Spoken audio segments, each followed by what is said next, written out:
Boa noite a todos. Sejam mais uma vez bem-vindos a mais uma reunião do Conselho Administrativo da Pauliprev. Hoje, no dia 21 de fevereiro de 2022, às 18h09. Dou início justificando duas situações. Primeiro, o conselheiro Idu pediu desculpas, vai se atrasar um pouco, mas ele entra no decorrer da reunião. E a segunda coisa, que todos nós conselheiros e presidentes e diretores estamos com problema de oscilação no sinal de internet, então, só para deixar registrado que se algum conselheiro sair porque oscilou o sinal, ele retorna na reunião, só para deixar isso registrado. Na pauta de hoje, no item 1, deliberação sobre a aprovação da ata da reunião ordinária realizada no dia 7 de fevereiro. No item 2, discussão e deliberação para ratificação pelo Conselho quanto à prorrogação contratual com instituição financeira para custódia qualificada dos ativos, títulos públicos no Banco do Brasil, de acordo com documentos encaminhados previamente. O encerramento do termo atual se dará no dia 15 de março de 2022. No item 3, informações com solicitação de ratificação sobre a prorrogação do contrato de locação do imóvel onde funciona a sede do Pauliprev, de acordo com o raciocínio econômico encaminhado previamente. No item 4, apresentação do relatório com resultados do plano de ação e relatório de controle interno referentes ao exercício de 2021.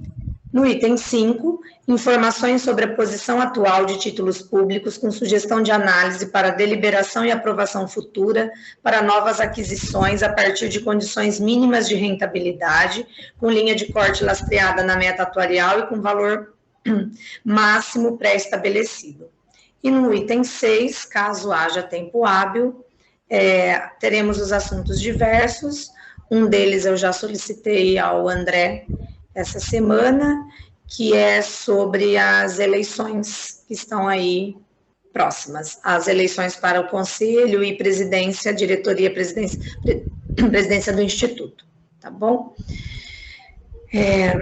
A ata da reunião do dia 7 foi previamente encaminhada a todos por e-mail, como é de costume, para que os conselheiros pudessem fazer a leitura e alguma alteração que julgassem pertinente, algum adendo. Ainda assim, alguém quer falar alguma coisa sobre a ata? Não? Então, vou colocar a ata do dia 7 de fevereiro em deliberação. Fábio? Aprovado. Edson? Aprovada. Paulo? Aprovada. Silene? Aprovada. Nara? Aprovado. Eric? Aprovado. Eliette? Aprovado. Então, por unanimidade, a ata está aprovada. No item 2, é a discussão e deliberação do Conselho quanto à prorrogação contratual da instituição financeira. Nos foi encaminhado um documento prévio, com algumas propostas, ou com algumas recusas, né? Porque eu só vi recusa. Só se alguém viu alguma coisa diferente, pelo menos dos grandes bancos, eu só vi que não há interesse, né?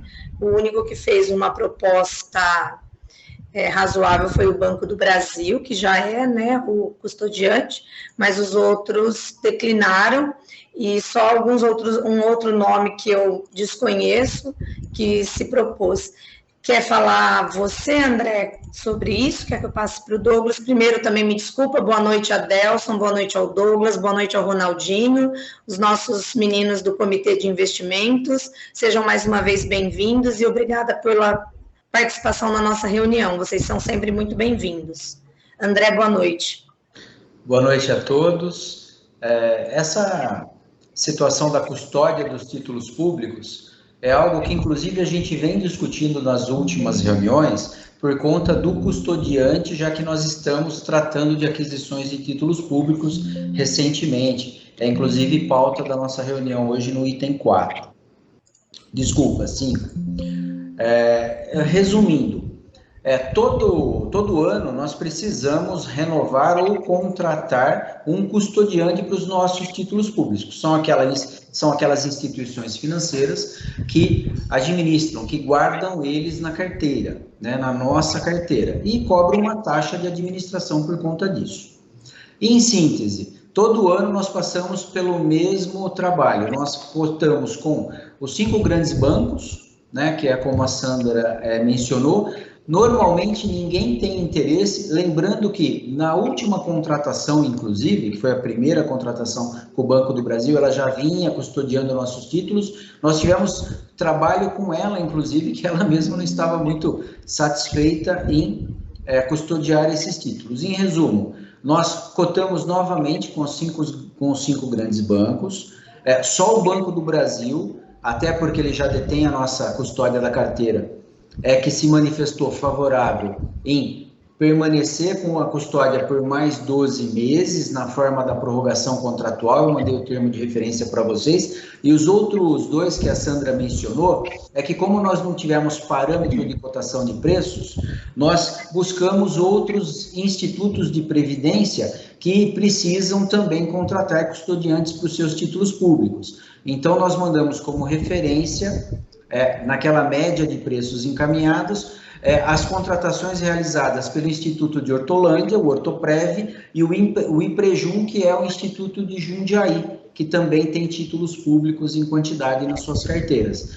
Então, isso demonstra que, além de nós precisarmos, ou seja, é obrigatório que nós tenhamos um custodiante para os nossos títulos, ainda assim os valores que o Banco do Brasil nos pratica está completamente dentro dos parâmetros de mercado. Acho que é bem importante a gente falar que a média de valores dessas outros RPPS em que nós, a média é sempre a quantidade total, né, em valor dividido pelo número de RPPS pesquisados, a média foi de 4.389,96. E nós estaremos pagando ao Banco do Brasil 2.421,34 pela custódia dos títulos públicos, lembrando que a nossa carteira de título, ela tem aumentado de acordo com as últimas aquisições que nós fizemos, para termos liquidez e rentabilidade dos recursos do Pauliprev. Tá? Se alguém tiver alguma dúvida, se faltou alguma informação, eu estou à disposição. Pois não, Eliette. André, por que os outros geralmente não possuem interesse de se custodiar? Porque são bancos grandes, que eu vi aqui que você colocou, né? Bradesco, Santander, Caixa, Itaú. Você tem noção por quê? Olha, informalmente eles só recusam. Mas o que a gente recebe de informações dos próprios é que, assim, eles cuidam de títulos em grande quantidade e o que eles podem receber pelo trabalho que eles têm da custódia não compensa, porque o valor é muito pouco. Então, a gente está falando do Banco do Brasil, que vai custodiar uma carteira acima de 200 milhões para receber R$2.000. Lembrando que essa carteira está aumentando, né? A gente tem vários títulos, a gente já tem títulos na carteira, então a nossa carteira de títulos públicos hoje ela já ultrapassou os 200 milhões. Então, a justificativa mais clara que a gente recebe é que, assim, eles não têm ganho sobre aquele título, porque a gente compra o título com rentabilidade de IPCA mais alguma coisa, então aquela rentabilidade nos é garantida, e o que ele pode cobrar pela custódia é uma taxa. Engraçado porque o Santander é o banco que a gente trabalha, né? Ele poderia, né, mostrar mais aberto para isso. Você sabe que a gente, inclusive, usa isso como parâmetro, não só com o Santander, mas a Caixa também a gente consulta, porque nós temos relacionamento, nós tínhamos antes, nós temos os relacionamentos em relação aos convênios de consignados, né? Mas como é instituição financeira, né? Eles são balizados pelo ganho, pelo lucro, e título público não dá lucro para eles. Então, basicamente é isso. Mais alguém? Não? Posso colocar em votação? Posso. Fábio? Aprovado. Paulo? Aprovado. Silene? Aprovado. Edson? Aprovado. Eric? Aprovado. Nara? Aprovado. Eliette? Aprovado. Então, por unanimidade, com a ausência do conselheiro Idu, foi aprovado a manutenção do contrato de custódia com o Banco do Brasil dos títulos públicos. No item 3, informações com solicitação de ratificação sobre a prorrogação do contrato da locação de imóvel.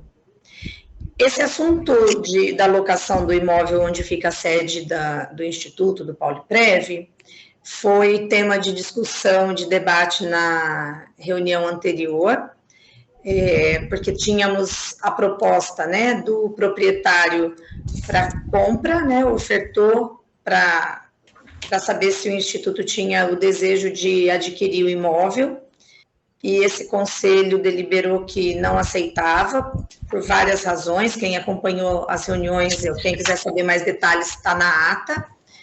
E o André já havia nos dito que nós estávamos em vias de vencimento de contrato, portanto, por isso esse assunto está novamente na pauta, porque apesar de ter mudado o locatário, eu só fico assim, locatário e locador, locatário, foi realizadas as negociações, e eu vou passar a palavra para o André, que ele vai explicar com mais propriedade, mas também, conforme ele já havia antecipado para a gente, ele iria brigar por melhores condições contratuais. Uma delas era mudar o índice de reajuste no valor do aluguel, para conseguir tirar os reajustes do IGPM e passar para o IPCA, porque o IGPM, agora, nesse acumulado, fechou em mais de 30%. Então, os reajustes de aluguéis estão, assim, absurdo, né? E o André conseguiu isso, então vou passar a palavra para ele, para que ele explique com mais propriedade. Por favor, André, obrigada. Obrigado a você, Sandra. O locador, a gente vai ter a mudança de locador. Isso está em trânsito ainda, né? É uma negociação, já que a gente declinou, mas nós precisávamos tratar das duas frentes, como nós discutimos na última reunião. Então, nós tínhamos uma oferta de compra, que foi amplamente discutida no Conselho, e acho que todos nós chegamos a uma conclusão uníssona, mas, paralelamente a isso, a gente precisa manter a sede do Pauliprev em funcionamento, haja visto todos os investimentos que já foram feitos aqui no prédio, a relação custo-benefício, sempre lembrando que o objetivo do Pauliprev, independente da forma, mas principalmente pelo custo e pela adequação, no futuro é ter sua sede própria. Mas até que nós tenhamos a sede própria, a gente procura a condição mais vantajosa para a manutenção do prédio locado, já que esse prédio locado em 2017 passou por diversas adaptações e o Pauliprev investiu recursos na sua adequação. Inclusive, isso foi objeto de questionamento dos conselheiros na gestão anterior. Então, acho que as conselheiras que já estavam têm mais propriedade e entendem sobre o que eu estou falando. Então, a gente sempre tem que analisar essa relação custo-benefício. Isto posto, então, declinada da proposta de compra pelo Pauliprev, por conta de tudo que nós discutimos, até pelos valores envolvidos, passamos a tratar das condições para uma renovação contratual, visto que o contrato vigente vence amanhã, no dia 22. Então, a partir do dia 23, ele precisa estar renovado. Então, foram as duas discussões paralelas para que o Pauliprev não ficasse desalojado, até porque nem pode, em detrimento do atendimento e do trabalho que a gente desenvolve. Nesse meio termo, nós aproveitamos esse momento de mudança para negociar, como a Sandra disse, a mudança do índice. Em 2017, quando foi realizado o primeiro contrato de locação por 60 meses, foram 5 anos, o índice pactuado foi o IGPM. E o IGPM, historicamente, ele representa valores acumulados maiores que o IPCA. Mesmo que hoje a gente tenha um IPCA meio malucão, né, que esteja em franca evolução, é o índice de medição da inflação, então ele está aumentando, mas ainda assim o IGPM costuma ser bem maior que ele. Então, nesse momento que nós fizemos, se vocês lembrarem, na prorrogação anterior de 2020 para 2021, mesmo o contrato vigente, nós tínhamos, a muito custo, negociado essa mudança, mas não houve uma mudança contratual. Foi um acordo entre as partes em que nós aplicamos, embora o contrato se mantivesse com o índice de reajuste pelo IGPM, nós fizemos um acordo e reajustamos pelo IPCA na época. Então, desta feita, o que nós fizemos? Nós não só pactuamos o reajuste pelo IPCA, como nós mudamos o índice de reajuste em contrato. Então, esta prorrogação, além dela ter a aplicação novamente do IPCA acumulado, ela ainda terá, já no novo contrato, a mudança do índice de reajuste. Isso garante que as próximas renovações, independente de por quanto seja e até quando seja, em permanecendo na atual sede, nos garanta o reajuste pelo IPCA, sem maiores discussões como nós tivemos na renovação passada. Isso até em relação à segurança jurídica mesmo da autarquia, né? Porque o fato de nós negociarmos não quer dizer que o locador seja obrigado a aceitar um índice que não esteja pactuado no contrato. Então, trazendo isso para números, eu encaminhei para vocês o raciocínio econômico, que demonstra que mesmo reajustando, ainda nós temos uma margem de economicidade em relação à manutenção da alocação, em relação à aquisição ou construção. Lembrando que esse cálculo é sobre o valor da proposta apresentada, de 2,5 milhões, tá? Se o custo de construção for maior, naturalmente, a alocação acaba sendo mais vantajosa a isso, porque é sempre variável de acordo com os valores envolvidos, valores máximos. Então, só para a gente trazer isso em números, para quem não assistiu nossas reuniões ou não tem propriedade na leitura das atas, o IPCA acumulado de janeiro, só para a gente ter como referência, fechou em 10,38%. O IGPM acumulado fechou em 16,91%, o acumulado só dos últimos 12 meses. Nós pactuamos o reajuste em 9,7866%, que é o IPCA do mês de novembro ainda. Então, esse IPCA acumulado, ele é menor ainda do que o acumulado de novembro, quase 1 ponto percentual a menos. Isso fará com que o nosso reajuste contratual, hoje nós pagamos, tá, de locação, até esse mês de fevereiro, R$ 13.927,36. Reajustado por esse índice de 9,7866%, esse valor irá para R$ 15.290,38. Nós fizemos uma pesquisa de imóveis semelhantes em região semelhante aqui do onde se situa a sede do Poliprev, e assim, é muito variável porque depende da condição, do tamanho do imóvel, mas a média ficou entre 17 e 18 mil reais, tá? A média de locação. Você vai encontrar prédios locados por 15 mil, você vai encontrar prédios que estão sendo locados por 25 mil, porque depende muito da concepção interna também, da maneira que eles estão adequados, ou seja, nós conseguimos pactuar uma renovação que, se nós lembrarmos da renovação de 2020 para 2021, onde o IGPM acumulado estava em mais de 25%, hoje, com essa renovação para os próximos 12 meses, nós ainda estaremos pagando menos do que nós pagaríamos lá atrás, porque o valor reajustado ultrapassaria esse valor com o índice anterior. Então, assim, em relação à vantajosidade da manutenção da alocação, eu acho que isso já está adequadamente demonstrado no raciocínio econômico, e mais que isso, nós trouxemos essa questão da modificação do índice de reajuste em contrato. Então, vocês verão que o contrato novo publicado, saiu uma publicação a semana passada, mas foi uma publicação que precisa ser ajustada, porque ela foi publicada de maneira equivocada, não era para ter sido publicado, ela estava na pasta de rascunho para encaminhar, e a nossa comissão de licitações acabou encaminhando equivocadamente, mas nós estaremos publicando o termo com as correções, índice PCA já está lá naquela publicação, mas ela está por prazo indeterminado, não é possível, a gente precisa prorrogar por 12 meses e períodos sucessivos. Então, aquela publicação que saiu, vocês deletem, porque a gente precisa de uma nova publicação que sairá nos próximos dias.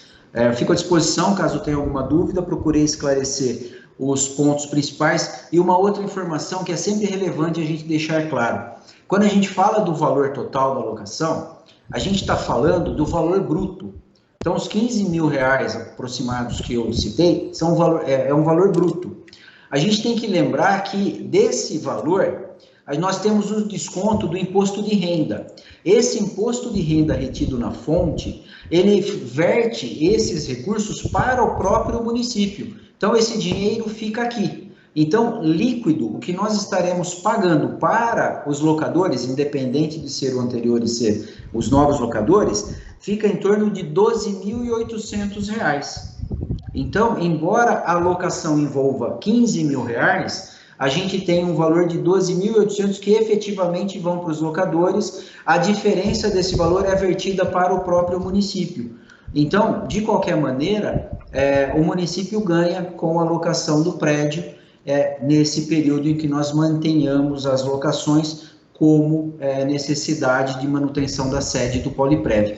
No futuro, tendo sede própria, aí, se Deus quiser, a gente consegue ter uma outra relação custo-benefício nessa condição, e a gente só vai descobrir isso no momento que nós começarmos efetivamente uma construção, que aí envolve todos os custos adicionais de um processo de construção para a sede própria, tá bom? Estou à disposição caso alguém queira fazer alguma pergunta ou algum comentário. Ok, André. Já passo, Silene, a palavra. Como a gente bem discutiu, né, na reunião passada, muito complicado agora, né, nessa altura do campeonato, a gente dizer, não, vamos procurar um aluguel mais barato. Claro que no melhor dos mundos é o que, já que a construção não dá para ser imediata, a compra da sede própria também não dá para ser imediata, tentar baixar o valor do aluguel seria o melhor dos mundos, mas eu entendo também essa dificuldade, porque a região, né, a localização do Instituto, onde ele fica localizado, o acesso facilitado para os usuários de lá, é levado em conta e realmente é uma região mais valorizada, né, em Paulínia, para você conseguir um aluguel com uma redução significativa diante de tudo que a gente já discutiu, com a reforma que foi feita, com o custo que esse prédio teve para a gente, para ele começar a funcionar, o custo-benefício realmente não vale. Silene, você pediu a palavra, querida?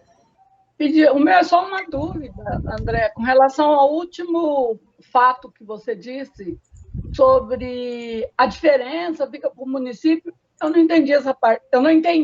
Também não entendo muito de aluguel, mas eu não entendi essa parte que fica. Você está falando da parte que vai para a imobiliária todo mês, depois ela tem que pagar imposto, é isso?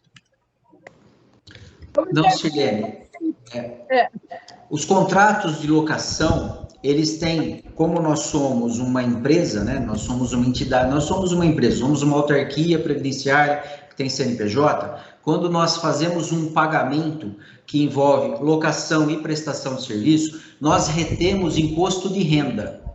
Então, tem uma alíquota de imposto de renda que é retida. Isso tem um valor de retenção para a pessoa jurídica e tem um valor de retenção quando a locação é por pessoa física. Então, esses valores, como nós retemos na fonte, são repassados para alguém. Nesse caso, no caso do Poliprev, esse repasse não é para a Receita Federal. Nós encaminhamos a informação para a Receita Federal, mas os valores são recolhidos para o ente local, que no nosso caso é o município de Paulínia. Então, mensalmente, isso não só na locação, tá? Todos os nossos prestadores de serviço, por exemplo, todos os nossos contratos que nós temos de prestação de serviço, nós retemos o imposto de renda na fonte, geramos as guias de imposto de renda e fazemos esse recolhimento para o município de Paulínia. Então, essa diferença de valor é o líquido vai para o locador, que nesse caso são pessoas físicas ou pessoas jurídicas, e a diferença desse valor vai para a municipalidade de Paulínia, ou seja, nós estamos ajudando o município a incrementar suas receitas. E é do valor do locatário, aí é do valor do locador que sai a comissão da imobiliária, que não tem nada a ver, então, com comissão de imobiliária. Não, nós não temos nenhum relacionamento com a imobiliária. A imobiliária representa o locador, né, nessa negociação, né, em todo o negócio da locação. Mas nós, por exemplo, não despendemos nenhum tipo de despesa ou de recurso com a imobiliária. Isso é tudo por conta dos locadores. O que a gente faz é pagar o aluguel e sobre o aluguel pago a gente desconta o imposto de renda e nós mesmos recolhemos para a prefeitura. Ficou claro? Entendi. Desculpa, para mim está cortando um pouco, tá, gente? Então, às vezes eu estou sendo repetitivo. Não, agora ficou. Eu tinha entendido que tinha a ver com essa comissão que toda imobiliária cobra. Né? Então, que seriam duas retenções do valor de 15 mil. Mas eu entendi agora. Obrigada, André. Mais alguém quer falar alguma coisa antes de eu pôr em deliberação? Não? Tudo certo? Então, eu vou colocar em votação. Fábio? Concordo, aprovado. Paulo? Aprovado. Silene? Concordo. Ô, Sandra, dá licença um pouquinho, não tá para deliberar, é só informação. Não, está pedindo para ratificar. Ah, tá bom, entendi. Informações com solicitação de ratificação. Tá? Silene aprovou. Edson? Ok, também, concordo. Eric? Concordo. Nara? Ok. Eliette? Tá ok. Boa noite, Du. Pode dar seu voto, porque eu vi que você já pegou o assunto desde o início. É a ratificação do contrato, da renovação do contrato de aluguel do Instituto. Boa noite a todos. Desculpe aí, Sandra, presidente, desculpe, conselheiros, eu cheguei um pouquinho atrasado, estava lá em Campinas, o trânsito tinha um lugar parado lá, eu não consegui chegar antes das 6, mas seu voto favorável. Ok, Edu, obrigada. Então, por unanimidade, está aprovada a renovação do contrato de aluguel do Instituto Pauliprev. No item 4, é a apresentação... Espera aí só um pouquinho, deixa eu abrir a pauta de novo aqui, gente. Apresentação do relatório com os resultados do plano de ação e o relatório de controle interno, referente a 2021. É o Douglas quem vai fazer. Então, seja bem-vindo, Douglas. Mais uma vez, boa noite. Boa noite. Obrigado de novo pelo convite. Hoje a gente vai trabalhar o plano de ação. O anterior a gente fez as metas para 2022. O que a gente espera de cada área, principalmente olhando no lado de auditoria de controle interno, quais os pontos fracos que a gente encontrou e o que a gente entende que precisa melhorar. Então, todos conseguiram me ouvir bem? Sim. E agora a gente vai trazer os resultados do ano de 2021. Vou compartilhar minha tela. Só confirmam para mim se vocês conseguem vê-la. Sim. Ok. Sim. Tá em tela cheia para vocês? Tá aparecendo bacana? Tá sim. Está em modo apresentação, Douglas. Sandra, deixamos as perguntas para o final? Pode fazer durante também. Eu acho que no final é melhor, Eliette, porque daí eu consigo ver melhor quem que pediu a palavra, para não ficar, senão todo mundo fala junto, só para ficar organizado. Deixemos para o final, por favor. Tá. Pode ser, Douglas. Pode ser, não, é verdade, porque aí não dá nem para mim ver quem está fazendo a pergunta também. Entendeu? Por isso que é melhor no final, que aí você só abre a tela de novo se precisar. Perfeito. Obrigada. Então, esse é o plano de ação e de auditoria interna, né, conforme até o manual para a gestão, nós estamos no nível 2. Ele divide em áreas de atuação. Eu mudei o slide, já mudou para vocês, gente? Tá sim, tá ok. Perfeito. Então, ele vai definir as áreas administrativas, de arrecadação, quanto a atendimento, atuarial, benefício, compensação previdenciária, financeira, investimento, jurídica e tecnologia de informação. De acordo com isso, já repetimos, até tem um aviso embaixo, de acordo com a progestão, a gente identifica os pontos que é importantíssimo, extremamente importante, a gente está em cima, para ter soluções, para não ter atraso, conforme cada item que a gente vai ver. Então, na área administrativa, né, a principal delas, que chama mais atenção, é os gastos da taxa administrativa. Estamos de acordo, não estamos de acordo, né?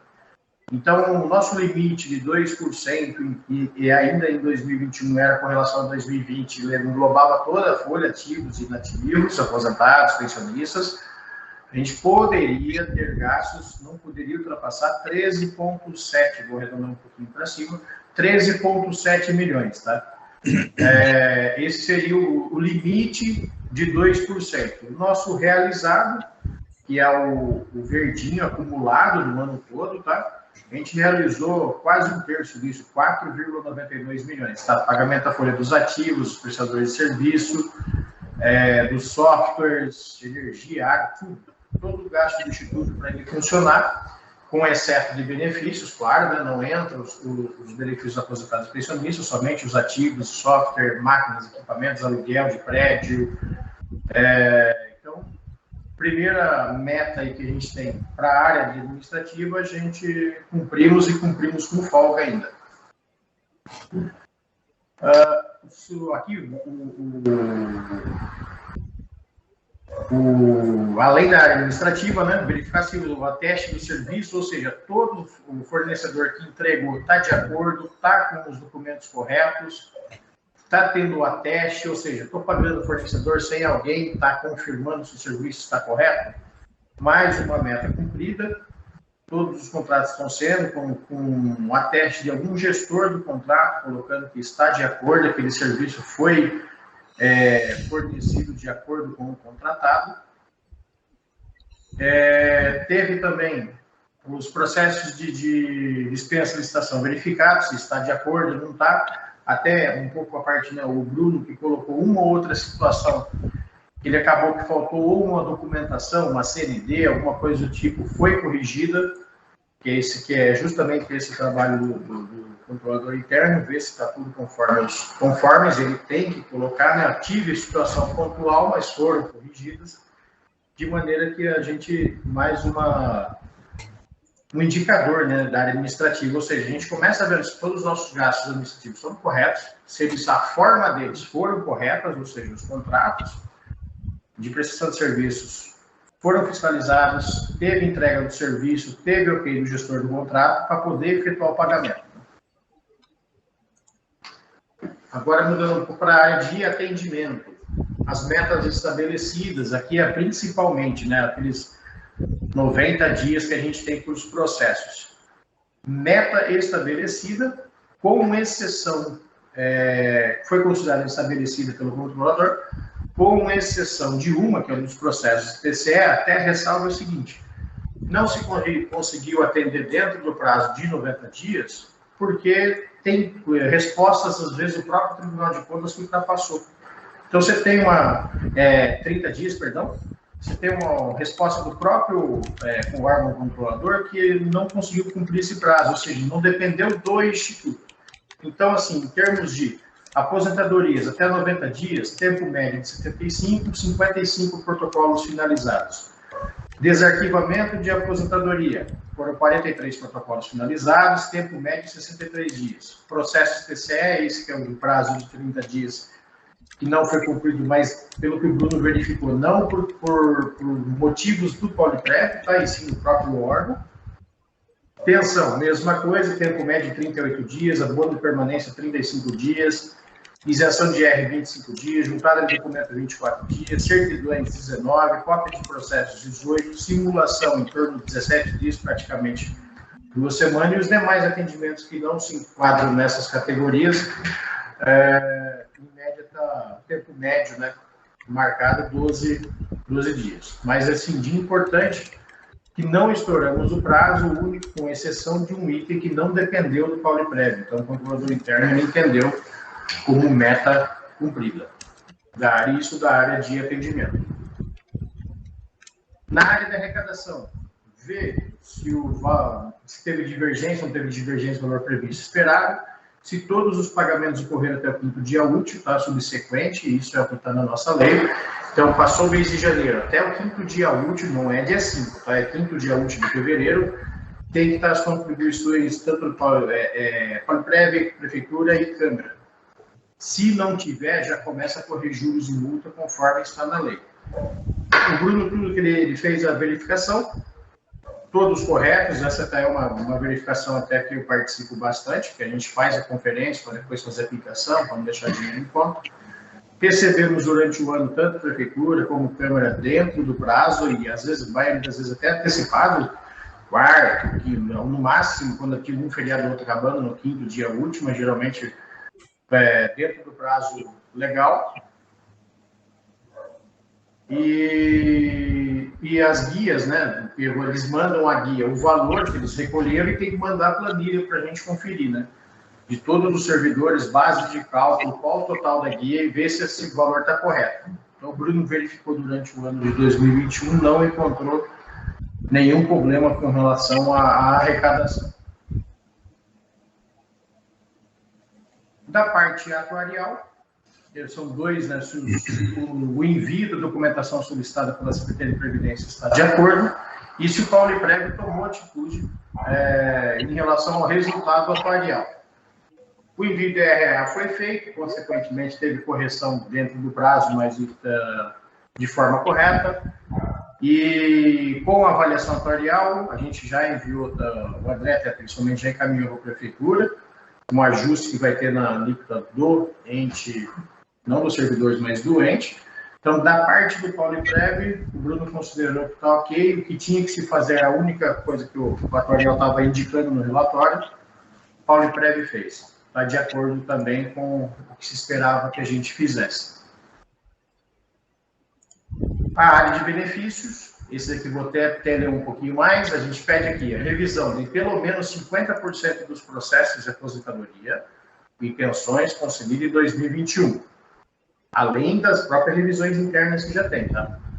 Verificar os processos revisados se a documentação constante nos processos está de acordo com as exigências da Instrução 01/2020 TCE, e se, principalmente, aí, se tem, além da documentação, se está revisado, se está com o valor que do benefício foi concedido, o valor registrado na folha de pagamento, se estão conferindo, se estão iguais. Então, das ações realizadas, o mínimo era 50%, o Instituto conseguiu revisar 100% de todas as aposentadorias e pensões concedidas em 2021. A regra de documentação está ok. Tem até algum caso de pontuais, que às vezes até o tribunal fala, faltou o cartão do PIS, que aqui não se consegue, não existe mais o cartão do PIS, né? Existe extrato do PIS e do PASEP, quando o servidor não tem. Então, algumas coisas de formalidade, até o Bruno coloca, mas que foi prontamente resolvido. E em análise geral, de todos os valores de benefícios concedidos em 2021, o controlador verificou que está de acordo com o registro da folha de pagamento, ou seja, não teve divergência, o valor do benefício é X, a folha estava pagando um X mais alguma coisa, ou X menos, não, está correto o valor, que é extremamente importante, eles não ter pagamento com valores diferentes. Aí o Bruno até comenta, né? Perdão. A ausência de alguns documentos foi totalmente resolvido, é justamente esse o objetivo reforçando a controladoria interna, garantir que todo o processo esteja mais um terceiro analisando o processo do Instituto. E quando teve algum pequeno erro de cálculo, ou seja, que chamou atenção, foi corrigido, tá? Isso já na fase toda de revisão. De maneira que o controlador Bruno entendeu como cumpriu o que se esperava, né? Vamos buscar pelo menos 50%, que é a pró-gestão. Analisou-se 100%, isso é um fato bastante importante. Erros que encontrou, seja a documentação ou algum questionamento em relação a valores, foi devidamente corrigido para não ter erro. A área de compensação previdenciária, outra fonte de receita importante para o Instituto, girando hoje, só para conhecimento, em torno de 800 mil. A meta estabelecida lá em 2020 para 2021 foi que pelo menos 10 processos fossem para análise. Quando a gente estava começando a criar uma equipe própria para a gente poder ter o envio do processo de compensação. Ações realizadas, quem cuida disso é o Ronaldo, também do comitê, não só 10, mas como 97 processos foram enviados para compensação. Aí tem um fluxo, para a gente ter uma ideia. Aí, alguns achados ali pelo próprio Bruno, né? Foi verificado que a lentidão na aprovação dos processos de Comprev se relaciona com uma série de processos que não dependem da Pauliprev, envolvendo questões do TCE e o próprio INSS. E o Ronaldo ele também criou um controle de processo registrado como forma de assessorar a área de compensação previdenciária para garantir o envio de atraso. Ou seja, o Ronaldo, junto com o pessoal da Previdência, estão trabalhando a par e passo para chegou o processo, aposentou, vai para o TCE. Esse TCE registrou, é só após esse registro que pode ser enviado para compensação. O diálogo entre os dois está par e passo para quem tem atraso. Então, assim, dessa meta estabelecida, que era no mínimo 10 processos, que a gente ia começar a aprender esse processo, o Ronaldo conseguiu entregar 97 processos no ano de 2021, o que, com certeza, o controlador entendeu como meta cumprida. Da área financeira, buscar saber, né, se a receita que você estimou está maior ou menor, e do projetado, do orçado, né? Aí a gente tem o azul, a receita realizada. Então, a gente projetou para o ano que a gente teria 192 milhões, é a estimativa baseada no número de processos, no número de ativos, eventual dissídio, que tudo isso implica para cá, para a gente. E o realizado foi 213 milhões, o que é bom, porque assim, quando a gente fica do que eu projetei, quando eu fico muito abaixo de 10% do que eu projetei, aí já começam os sinais de aviso do Tribunal de Contas que está acontecendo. Até um dos avisos que a gente fez, que a gente até assustou no início do ano passado, acho que até o André vai recordar, está abaixo de 10%. Eu falei, mas o que a gente fez? Não, ele acabou comparando a receita anual inteira, do ano inteiro, com o mês de janeiro. Eu falei, não, gente, não é por aí. Foi uma questão do sistema deles lá, eles depois corrigiram. E o comentário do próprio controlador, receita estimada em média de 1,5% acima do previsto para todos os períodos, encerrando o ano com 11% no total, o que estava estimado. Ou seja, nossa receita está bem adequada e estava fazendo uma boa estimativa. Claro, no início do ano você não consegue, você consegue projetar para o ano que vem, mas a receita está de maneira estimada de maneira adequada. Essa é a palavra correta. Na ótica da despesa, isso é importante, né? E qual que é a meta estabelecida, né? Se do que eu estimei de despesa, se eu não gastei mais que 10% disso, esse é o limite nosso. Então, das despesas, aqui já entra, tá? As saídas do Instituto, Caixa Administrativa, Previdência, entra tudo. Fechou, a gente estava estimando o ano em 192 milhões, conseguimos, o realizado foi 155 milhões, ficou bem abaixo do previsto. Isso, de certa forma, mostra uma acurácia, que a gente teve um conservadorismo, né, tentando reduzir despesa para sobrar recursos. Não, teve uma trava boa e, infelizmente, conseguimos reduzir esse valor ao longo do ano, atingindo 155,67 o realizado, enquanto o observado é 192. E aí a meta estabelecida é que não ultrapassasse 10% do que estava estimado. E a gente ficou abaixo, não acima. Então, meta cumprida também, segundo o nosso controlador. Aspectos mais administrativos da área financeira, vamos chamar assim. Então, tem algumas conferências que ele faz mensalmente, junto com a gente.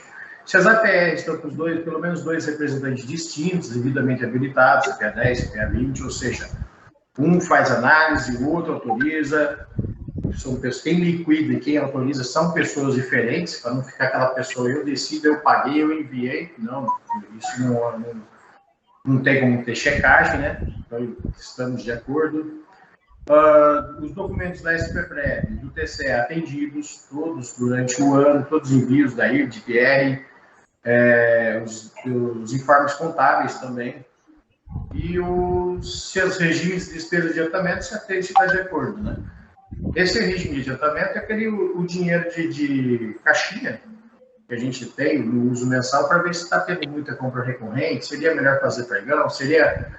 E é isso que é a análise que o controlador faz. Então, da análise do Bruno, todas as APRs observadas, pelo menos prazo de assinatura, 2 responsáveis distintos. Faltou até, acho que isso seria interessante, agora que eu estava anotando, importante a publicidade delas, tá? O prazo legal é 30 dias, a gente faz em 15. Os prazos demonstrativos, a gente tem que informar o TCE, a Previdência, atendemos de acordo. E, em regra geral, tem as despesas de adiantamento, atendem. Ficou até uma questão, por exemplo, de gasolina ou galão de água que a gente comprava no passado, né, que parou de comprar, que como estava recorrente, o Bruno tinha sugerido que se fizesse um sistema de cotação ou comprasse por um período maior, e foi atendido na época que ele fez essa observação, de maneira que ele considerou metas cumpridas também, tá? Da área de investimentos, metas que estabelecidas em 2020, que tivesse 100% do credenciamento dos fundos líquidos, né? Lembrando que o GESCOM, o consulta que a gente fez sobre previdências e líquidos, eles não nos obrigaram a credenciar, atingimos essa meta.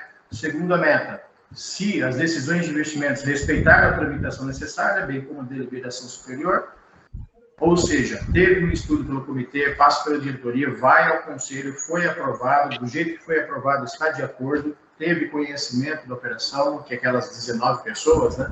São 9 conselhos do servidor que está nos assistindo, vieram nos assistir para entender, 9 pessoas do conselho analisam, mas depois um parecer prévio do comitê, com mais 4 pessoas, mas depois o Conselho Fiscal fiscaliza. Então, hoje, basicamente, para fazer a movimentação do Instituto, envolve praticamente 19 pessoas de olho nessa movimentação. E se aplica em unidades de valores registrados referentes aos investimentos. Então, ele faz a comparação disso com os dados que estão na contabilidade, casando essa informação com os extratos bancários. Lembrando que o controlador interno, Bruno, tinha acesso aos extratos, está direto da fonte, não precisava nem pedir para a gente, ele já conseguia acessar, e que é uma prática de transparência que a gente tem aqui, e meta cumprida. Como orientação complementar para os próximos períodos, desenvolveu-se um modelo de relatório de controle de investimentos para se acompanhar a variação da rentabilidade, benchmark para cada fundo, que é aquele relatório de rentabilidade que ele criou, para deixar uma forma mais resumida e transparente, que é o que ele sugeriu, e ele mesmo deu um resultado dessa pesquisação que ele fazia, ele mesmo estava gerando esse relatório. Mais uma meta cumprida. Importante também, dentro da área de investimento, os enquadramentos, se está de acordo, do ano inteiro. No terceiro trimestre, tivemos um desvio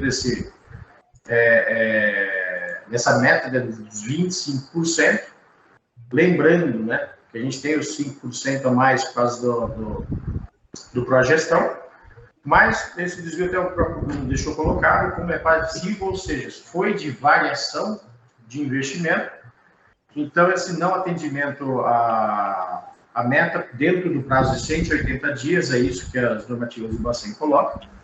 Se for o desenquadramento, tem duas formas, né? Fui lá e alterei o resgate ou uma aplicação do fundo de maneira que o percentual que estava pré-estabelecido ultrapassou. Eu tenho que imediatamente corrigir isso. Quando oscilações do mercado, ou seja, valorizou mais determinado ativo ou desvalorizou determinado ativo e alterou esse percentual, porque lembra que a carteira toda é um indicador relativo. Se isso for condições de mercado, a gente tem 180 dias para acompanhar, para, por caso não se resolva, aí a gente deve tomar uma atitude. Como vocês podem ver, no terceiro bimestre a gente teve esse fundos de ações, passou dos 25%, não foi necessário, não tivemos nenhuma atitude, o próprio oscilação de mercado já regularizou o indicador dentro da margem de 25%. Então, assim, durante o ano todo, observamos a portaria do Bacen colocando os limites da carteira, se uma situação que diferenciou foi no terceiro bimestre, porém, foi um enquadramento que não foi nós que causamos e logo no bimestre seguinte já se corrigiu. Então, essa meta cumprida, diria que na parte financeira, além das APRs e transparência, é uma das principais para ver se estamos de acordo com todos os percentuais que aprovamos. Nem tudo é notícia boa, né? A principal meta nossa, que é a rentabilidade, a meta atuarial, a gente até, o Bruno entendeu também assim, destacou, né? A gente não conseguiu acompanhar desde o início com relação ao IPCA, como a gente já conversou mais de 10%. Essa não conseguimos atender, até o Bruno colocou como justificativo, observada a manutenção dos efeitos negativos da pandemia sobre os mercados financeiros, afetando tanto a renda fixa quanto a renda variável. Né? E só comentar um pouco mais para entender o que significa essa justificativa, é que geralmente você tem uma briga entre renda variável e renda fixa. Então, renda variável é mais interessante, sai da renda fixa e voa para variável. Cai renda fixa, sobe variável. Ao contrário, cai renda variável, sobe renda fixa. O que aconteceu no passado é que os dois caíram, porque como os juros aumentou, a marcação a mercado dos fundos deixou eles negativos. Então, a maioria dos fundos de renda fixa, de grandes bancos, grandes instituições, fechou o ano com 1%, 0,5%, 2%. Até é importante um dado, né, que o André achou, teve um estudo que fizeram em 400 RPPS no Brasil, a maioria ficou entre 0,5% do ano passado. Tá? Então, a gente depois esse preço foi 0,5%, e 95% do intervalo desses 421 RPPS ficou entre -3 e 3%. Então, assim, não foi um fenômeno só em Paulínia, acho que é importante para reforçar isso. E até tentar trazer essas informações aqui no slide, mas como a apresentação o Bruno colocou, eu só atualizei esse gráfico da rentabilidade da meta atuarial, eu não quis alterar para ficar certinho o ponto de vista do controlador. Área de TI, a tecnologia da informação, garantir a realização de backup diários dos arquivos da Pauliprev, ou seja, fazemos cópias diariamente de todos os nossos arquivos em rede. Se tivermos algum problema, viermos a ter algum problema, a gente perde do último dia só, até a data de ontem já está copiado, após as 6 já começa outro backup diário, para a gente não ter esse risco. E os dados estão em nuvens, né? Então, isso é importante, porque aí você tira aquela restrição física, né? Acontecer alguma coisa com o prédio, pegar um fogo, pegar um incêndio, um terremoto, um meteoro, eu tenho cópia em outro lugar, eu não fico descalço. Meta cumprida, a gente tem um backup em nuvem, tem 2, 3 lugares, só não vou afirmar a quantidade de lugares agora, mas são 2, 3 lugares, ou seja, se acontecer alguma coisa no lugar, tem cópia do cópia, e a gente tem feito o backup atuário que se identificou em 2020, que seria o alvo para 2021. Da área jurídica, atender os prazos estabelecidos nos processos de andamento e se a execução de despesas judiciais está em linha com o orçamento. Então, do próprio Procuradoria desenvolver o controle interno deles mesmos, que o Bruno faz a conferência, ele é o controlador-geral aqui do Instituto, para acompanhamento de processos, estados de andamento, principalmente quando perda de prazo, isso pode gerar multa, pode gerar custo, pode perder processo, isso é ruim para o Instituto. Então, eles já montaram uma própria estrutura deles mesmo. E o orçado para o ano de 2020 era até R$500 mil. A gente teve como despesas de fato realizada 49.179. Está em linha do que se tinha orçado, portanto, mais uma meta cumprida. A respeito do plano de ação e o relatório de controladoria do Bruno, é isso que eu tinha para apresentar. Então, se quiserem fazer pergunta, até diminuir a tela, se precisar, eu consigo abrir mais a tela para facilitar.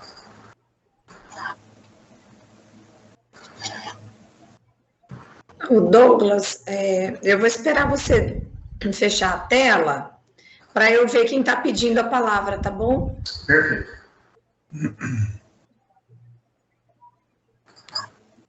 Aí, eu fiquei esperando aqui, em vez de aplicar. Desculpa. Nossa, Imagina, ficou engraçado. A gente no banco da escola. Alguém quer falar? Eu acho que a Eliette tinha perguntas, acho que eu não estou vendo ela. Pode ter caído o sinal dela, que ela estava com a internet ruim. Tá voltando, ela tá voltando já, Sandra. Tá voltando? Tá bom. Eu espero um pouquinho. Mais alguém quer falar? Nara, por favor. Pois não, Nara. Na verdade, é a questão aqui da meta relacionada à questão do cálculo atorial. Eu só trouxe isso para discussão porque na época, né, a gente teve uma ampla discussão relacionada a isso, ao aumento do déficit, né, e a gente teria novas implementações, né, da questão da legalidade, como a complementação nossa, gente, sumiu a palavra, não é complementação previdenciária, mas me sumiu a palavra, Douglas, acho que entendeu. Aporte financeiro. Não, estou falando da nova regra, né, para quem ingressa num concurso público, que é a... Complementar. Complementar. Isso, é porque dá confusão. E eu lembro que a gente teve essa grande discussão, que precisava ser readequado, reajustado, né, em todos esses aspectos. E ali, assim, eu acho que é um pouco desse histórico que está querendo trazer, né. Aí eu só queria essa confirmação, se é nesse aspecto ali que o texto fala da adequação, né. Ele pega em aspectos gerais, né. Por que o regime de previdência complementar não entrou no plano de ação? Porque a própria lei atribui isso ao ente. Então, ele não colocou como sendo uma meta do Instituto. A gente pode auxiliar alguma coisa, mas quem faz é o ente. É isso, né, André? Eu não sei se o André quer complementar mais alguma coisa. Por isso que ele não entrou como meta do Instituto, tá? Porque a própria lei coloca que o ente, o Poder Executivo, que é responsável por implementar. Tanto é que a lei foi aprovada antes do prazo, tudo certinho. Douglas, só para esclarecer a minha pergunta, não, mas era em relativo ao calculatorial mesmo, né? Nesse sentido que fala das adequações, né? O novo estudo, adequação da legislação. É por isso que eu trouxe essa questão da complementação previdenciária, né? Da nova regra. Se tudo isso entra, né, nesse novo estudo que precisa ser feito, é nesse aspecto ali. Sim, tá? Não sim. é nem que da nossa, né? Isso é fato, é responsabilidade a partir de agora do ente, né, da prefeitura executar e... Entendi, perdão. Tá? Então, por exemplo, no ano 2019, que batemos meta atuarial, ainda teve uma pior por causa da redução da taxa de juros, então o atuário viu que acabou reduzindo na prática no ano da Idade Média. Tudo isso afeta. Aí faz a lei do aporte, que é com o André, junto com o atuário, a gente fez o projeto, mandou para a Câmara. Então, assim, ele faz recomendações. Sai a avaliação atuarial, olha, vai precisar subir a alíquota do ente mais 0,5%, um exemplo. Aí a gente tem que correr atrás e fazer essas recomendações. É nesse sentido, tá? Ou seja, não ficou uma avaliação atuarial pura e simplesmente. Teve atitude em cima do que foi indicado pelo atuário. Foi isso que o Bruno analisa. O André quer complementar. Pois não, André. Se eu acredito que eu tenha entendido a pergunta da Nara, em relação ao reflexo que as adequações terão sobre o nosso resultado atuarial. Por isso que ela mencionou o regime de previdência complementar e essas adequações da lei. Então, tentando resumir, Nara, o que a controladoria faz é fazer uma análise, né? Se nós cumprimos ou não aqueles aspectos que nós traçamos como meta. Então, os encaminhamentos é o que estão ali previstos como bateu ou não bateu meta. A sua pergunta, eu acho que ela é mais ampla, a resposta é mais ampla, porque assim, todos os elementos que nós utilizamos para cobertura desse déficit técnico atuarial, eles trarão resultados no longo prazo. Então, por exemplo, o regime de previdência complementar que você mencionou, embora nós estejamos tratando do plano de ação de 2021, ele só foi aprovado pelo município em outubro de 2021. O reflexo prático dele, ele virá para os próximos exercícios, através das novas contratações desse grupo de servidores que começou a ser contratado agora. assim como essas adequações que nós precisamos fazer de acordo com cada avaliação atuarial anual e que nós encaminhamos pelo município, eles vão trazendo reflexos futuros.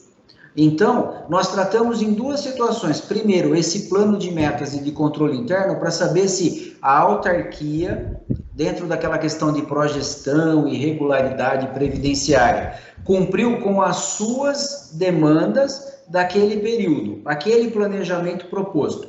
E uma outra questão é se os reflexos disso serão efetivamente, né, apresentados nos cálculos atuariais futuros. O que nós percebemos, e acho que a sua pergunta vem mais nessa situação, né, porque o nosso déficit aumentou, embora a gente não tenha feito nada de errado. Muito pelo contrário, acertamos aquilo que estava errado. Mas o reflexo direto no nosso déficit atuarial são os fatores estruturais externos. Basicamente, a redução da taxa de juros através da portaria 464 de 2018. Então, mesmo batendo meta atuarial em 2019, mesmo que nós tenhamos parcelado todos os débitos da municipalidade para com a gente, mesmo que nós tenhamos recuperado cerca de 90 milhões dos fundos ilíquidos, mesmo que a gente tenha tido uma rentabilidade positiva da nossa carteira, em detrimento dos PDDs que nós tivemos nos fundos líquidos, ainda assim o nosso déficit aumentou por conta de um fator externo. Então, o relatório de hoje, ele traz relação com as medidas adotadas pela autarquia, conformidade e não conformidade. Em relação ao aspecto de redução de déficit técnico atuarial, é algo mais estrutural e que a gente vai continuar tratando nos exercícios seguintes. Eu acho que foi mais nessa linha a sua pergunta, né? Se eu estiver equivocado, você pode me corrigir, por favor. Não, foi mais nessa linha mesmo, porque daí, né, como foi um assunto que a gente debateu bastante, até a questão da taxa de juros a gente discutiu na época, era esse entendimento que eu queria ter, né, o que realmente a meta estava se tratando, né, eu acho que agora com a sua fala ficou bem claro, né, bem esclarecido mesmo, e era nessa linha de raciocínio. Eliette pediu a palavra?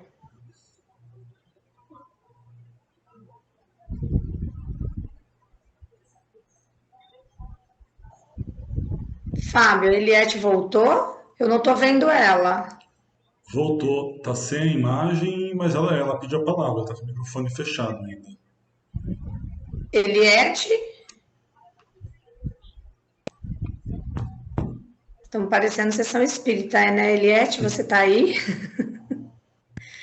Eu acho que é o sinal dela que deve estar ruim, porque eu não estou vendo nem a imagem, nem o ícone com a letra do nome dela. O ícone eu vejo, mas ela não... Se ela não conseguir restabelecer o sinal, eu vou deixar combinado que as dúvidas dela, ela encaminhe por e-mail para que o Douglas ou o André respondam, e na próxima reunião eu me comprometo a trazer, a publicizar quais foram as dúvidas e quais foram as respostas obtidas por ela, tá bom? Porque a gente está mesmo com problema de sinal de internet, então para que ela não fique prejudicada nas suas dúvidas e também não fique prejudicada a ata sem a devida publicidade, na próxima reunião eu trago as dúvidas e as respostas, ok? Ela voltou, Sandro, vamos ver se vai dar certo.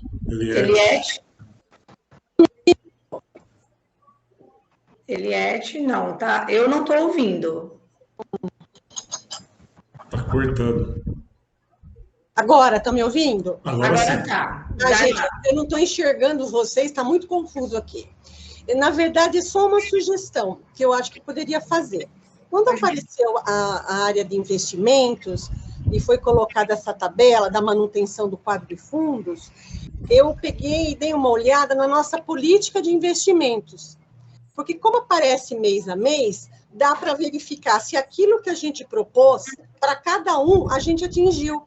E eu acho que poderia aproveitar essa ideia para o ano que vem. Por exemplo, vocês estão me ouvindo, né? Sim. Tá. Por exemplo, o fundo de ações, a gente tinha colocado uma proposta de 25%, nós chegamos no 20%. Os títulos que é uma coisa... E tudo isso também tem a ver com aquele momento que a gente viveu ano passado. Algumas coisas a gente atingiu, porque possibilitou, mas aqueles outros investimentos ilícitos, muitas vezes a gente não conseguiu zerar a porcentagem em função de N coisas. Mas eu achei que a gente poderia usar, não sei o que o André acha, o comitê também acha, de aproveitar esses dados dessa tabelinha que ficou perfeita e aí acompanhar a nossa política, porque aí a gente verifica que o que nós propusemos atingiu ou não. Então, era mais como uma sugestão. Tá? Não, perfeito, viu, Eliette? A gente até tem a ideia do teste de aderência, né? A gente seguiu que estava. Agora, o que teve esses 2 anos, a dificuldade, né?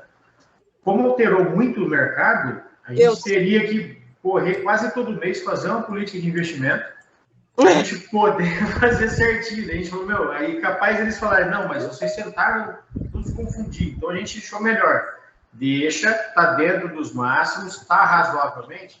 Assim que tiver um pouco de estabilidade, mas a de 2021 a gente tinha combinado já de fazer, tá? A gente faz um acompanhamento. Porque, assim, por exemplo, o título, só para dar uma ideia, eu estava vendo aqui o título do Tesouro, a proposta era 20.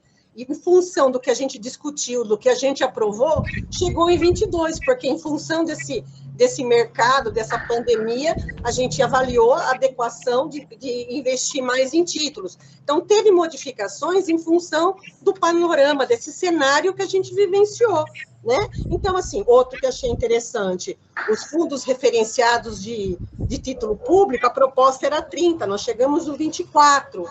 Por que a gente não chegou? De repente, são algumas coisas bacanas que também dá para a gente avaliar. É só a nível de sugestão, tá? Não, perfeito. Ok, Eliette. Desculpa, gente, eu fiquei saindo, entrando, vocês viram que está muito ruim aqui, né? Mas está dando para te ouvir bem. Não está dando para ver a imagem, mas está dando para ouvir bem. Mais alguém quer fazer? André, por favor. Só para complementar o que a Eliette falou, que eu achei uma sugestão bem interessante, algo que a gente já discute aqui, a gente pode utilizar essa referência que a Eliette mencionou em 2 momentos, tá, gente? Depois a gente vai discutir com o comitê, ou melhor, a gente pode colocar no plano de ação, que é um plano de metas, né? Pra gente falar. Mas eu acho que seria interessante a gente fazer essa discussão também quando a gente discute a política de investimentos. Então, quando a gente for discutir a próxima política de investimentos, tendo como referência que nós aprovamos a política de investimentos para 2022, e pouco depois dela ter aprovada, nós tivemos uma nova resolução do Conselho Monetário Nacional, antes da próxima discussão da política de investimentos, para que não fique lá para o mês de fevereiro ou março de 2023, que a gente traga esse comparativo para que a gente já tenha um panorama. Então, a gente pode fazer em 2 momentos, até para segregar assuntos mesmo, porque uma preocupação que eu tenho, e vocês sabem, é que assim, nós somos muito instados por conta das discussões em relação aos nossos investimentos. Então, quanto mais segregada a área de investimentos e mais clara tiver a informação, sem misturar com outros assuntos, eu acho que maior segurança a gente traz para quem nos fiscaliza, né, em relação a toda a conformidade do que a gente tem feito, lembrando de todos os apontamentos históricos que o Poliprev tem nos balanços. Então, acho que a gente pode tratar dessa forma, mas ou no plano de ação com metas, relatório de controladoria, ou na discussão com a política de investimentos, quer dizer, eu estou falando antes das eleições, tá, gente? Mas eu acho que o comitê, que são os servidores de carreira do Poliprev, podem pensar em tratar dessa forma e a gente deixar isso construído e já determinado em ata. Tá bom? Obrigado, Eliette. Tudo bem, André. Mais alguém quer falar alguma coisa? Quer fazer alguma pergunta? Não? O próximo item é o Douglas mesmo, que vai trazer? Isso, lembrando, né, que eu estou fazendo esse agente duplo aqui, né, o controlador e o diretor, até o controlador já começou, tá? Se ele pegando o jeito, ele já começa a puxar toda a área de controladoria perante a vocês também, tá? Perfeito. Douglas, então, o próximo item é sobre a posição atual dos títulos públicos. A palavra está com você, viu? Perfeito. Vou começar o compartilhamento de tela.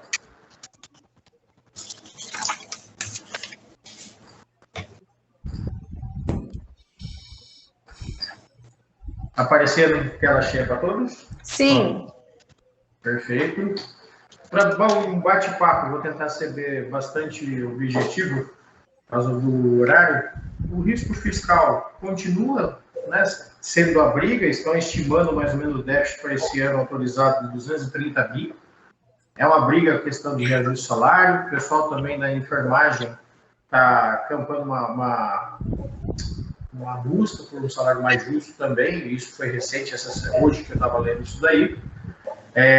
Os demais servidores também, então está um pouco meio imbróglio, né? Você tem aparentemente uma redução a nível da União, redução até de saúde, para que se tenha dinheiro para fazer outro tipo de política, além das emendas, que a gente vê uma ou outra denúncia no dia a dia.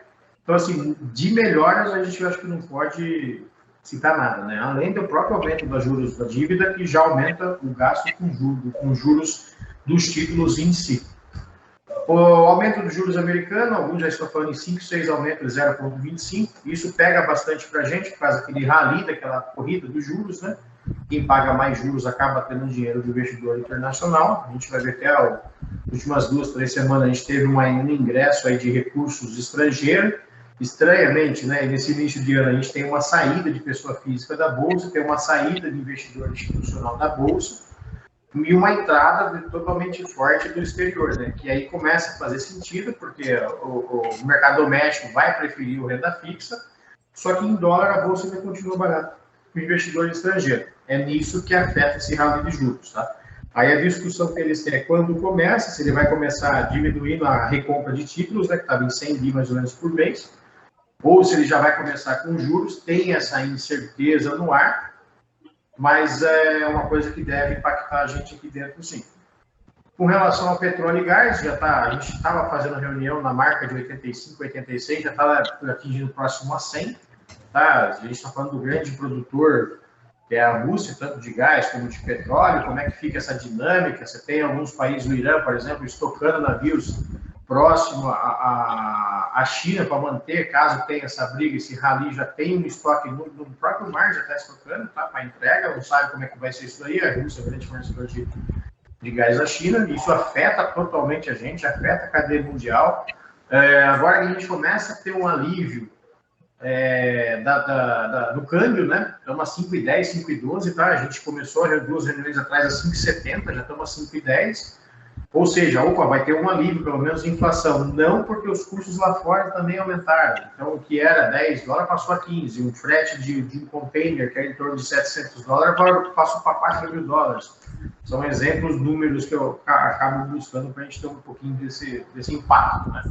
Então, a gente tinha o combustível, o dólar a 5,70, com o barril a 80, a gente dava em torno de R$450. Aí você pega hoje, está $100, assim dá 500, ou seja, provavelmente teremos mais um aumento no combustível que afeta a inflação, que afeta o custo de transporte. E transporte aqui, literalmente, transporta tudo e isso é repassado ao consumidor no final das contas. E aí a gente vai ver também que o PIB, né, você tem essa situação toda que já está ruim, a recuperação nossa interna está próximos a níveis pré-pandemia, mas não está deslinchando, né? Desemprego alto, está se criando e reduzindo um pouco, apesar de estar alto o desemprego, está se criando mais vagas, mas com um valor médio de renda menor, então de qualidade de renda, vamos dizer assim, menor. Tudo isso impacta o crescimento, né? Além de todo esse aumento de juros, né, como brasileiro, aquele papel duplo, né, que a gente tem que fazer, como brasileiro, tudo isso é ruim, mas na ótica do Instituto, eu tenho papéis com risco de menor risco que existe no mercado brasileiro, ou seja, quando o governo quebrar, já quebrou tudo, já não tem mais nada, né?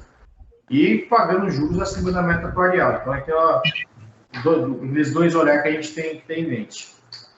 Trazendo rapidamente aqui o foco, tá? Ele é de hoje, ele se refere a dados por ele dia 18 de fevereiro, a publicação dele é hoje. Só para mostrar essa informação, né? Então, a gente está com a Selic a 10,75 e estamos projetando que vai chegar a 12,25 até o final de 2022, tá? 23 e 24, ela é um nocional de 8%, mas vamos ver ao longo do ano, temos eleições pela frente, e para a gente conseguir falar, olha, 8 está razoável, vamos esperar sentir um pouco esse andamento. E o PIB, praticamente, de 2022, se você falar que crescer 0,3, conforme a metodologia, 0,2, 0,1, praticamente ficou estável no 0 a 0, tá? O IPCA começa se projetando 5,56, algo parecido com o que começou em 2021, e a gente viu que terminou em 10%. Então, a gente bastante volatilidade, né? Já interna, campo político, campo fiscal. Você tem também o mundo agora, a Rússia hoje já reconheceu 2 regiões como separatistas, a Ucrânia, e isso daí tende a complicar ainda mais o cenário. Lógico, esse cenário de caos, como brasileiro, é ruim. Agora, na ótica do Instituto, a gente vê o que tem no mercado financeiro que é possível rentabilizar para a gente fazer frente aos compromissos de benefícios que a gente tem. Então, aqui eu queria destacar, o PIB praticamente pode considerar um 0 a 0, um 0,3 praticamente em questão de metodologia, uma coisa assim, não é um impacto grande, e a Selic 12,25%.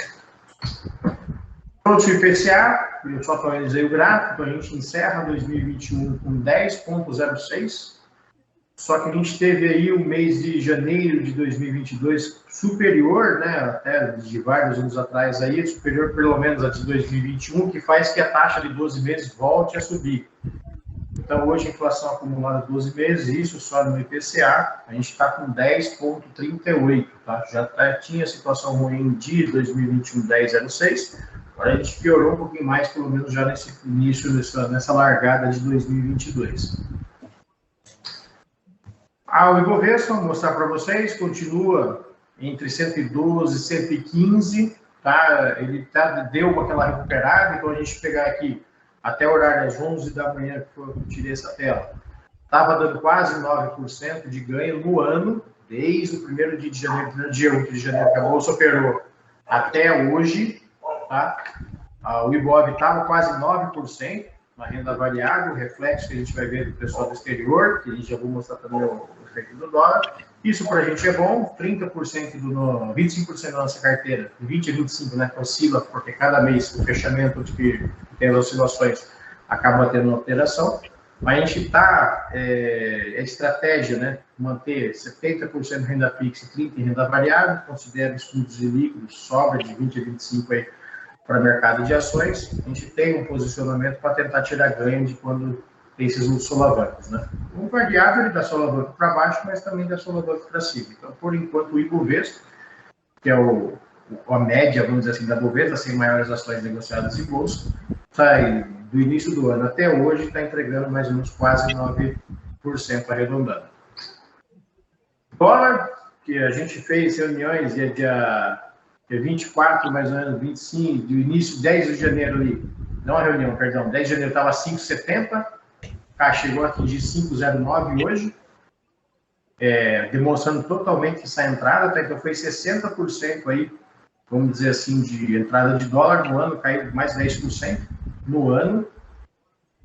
Isso impacta o custo de tudo, que praticamente a gente usa bastante coisa importada, né? Não só eletrônicos, mas defensivos, trigo, combustíveis, né? Tem que se misturar, então impacta bastante nossa vida. Porém, como o contratempo, né? Opa, então vai baratear? Não, cautela, porque lá fora o custo em dólar também subiu. Então não vai ser tudo mil maravilhas, tá? É importante denotar como é que caiu bacana esse dólar. 2022 está aqui, quase embaixo do escrito 2022, em cima do título do gráfico aqui. Daqui para frente é o dólar 2022. Basicamente, só queda. Aqui, quando a gente vai depois traçar de títulos públicos, reforçando a LM, né, ele sugere aí que títulos públicos e NTNB, juntando tudo, né, que compre 400 milhões até 2030, por mais em renda fixa, mantenha o volume de bolsa. O que a gente depois vai sugerir aí para a futura decisão do Conselho é para a gente diminuir essa participação em bolsa e entrar em títulos, dado que está bastante interessante, está acima, esse mercado está mantendo, tá? Estamos tendo que analisar toda semana. O mercado está mantendo taxa de rentabilidade, está se pagando IPCA mais 5,55, 54. Hoje, final da tarde, abriu até 57, 58. Conforme o dia tem essa oscilação, além de a gente mostrar as compras, como é que a gente está fazendo, né? Então, aqui é só para reforçar o último LM que a gente fez. Dos títulos públicos. Lembrando, nossa meta atuarial de 2022 é IPCA, nosso duration, como é 19 anos, é IPCA mais 4,90, tá? É o pré-estabelecido. Importante notar, gente, estava esquecendo aqui de comunicar, a gente colocou na ata, teve um curso essa semana em Jundiaí, teve até participação do analista do Tesouro Nacional, e discutiu-se bastante o processo de compras. Para nossa felicidade, nosso processo de compras está idêntico ao Instituto de Jundiaí, que é uma referência também, para a gestão nível 4. A forma que eles fazem a compra e aquisição de títulos públicos, depois até o Adelson, o Ronaldo quiserem acrescentar mais alguma coisa, está de acordo totalmente através dos e-mails, guardando cotação, criando competição, dando janela, administrando o tamanho de lotes para a gente poder fazer boa compra. Isso, cheguei bastante feliz aqui, até comentei com o André, foi, poxa, cara, a gente desenhou um negócio legal e está exatamente o que está se fazendo, porque eles são uma referência aí no mundo do RBPS. Então, assim, das compras já realizadas, tá? Dia 27, dia 31 do 1, já apresentei para vocês. Eu trouxe do dia 9, do dia 10 e do dia 17. São as últimas compras que a gente teve, a gente fechou até o limite autorizado. Então, no dia 9, a gente fez competição, teve disputa principalmente entre XP e Banco do Brasil. A gente fechou as duas melhores operações nesse caso, para a gente dividir lote, tá? Porque não se eu vou lá e compro lotes muito grandes, eu acabo derrubando o preço no mercado, a não ser que seja interessante, né? Igual aquele de outubro, que a gente aprovou na reunião IPCA, mais 5, a taxa estava 4,96, passou 2 dias, ele abriu 0,3, foi a 5,22, aí você bate o martelo. Mas no caso, como está tendo uma relativa estabilidade em volta desse valor, a gente consegue trabalhar com lotes diariamente e menores para aproveitar um preço maior, né? Quanto maior o lote, mais derruba o preço. No dia 10, do dia 10, teve uma competição ferrenha também, Itaú, BB e XP, tudo 5,55.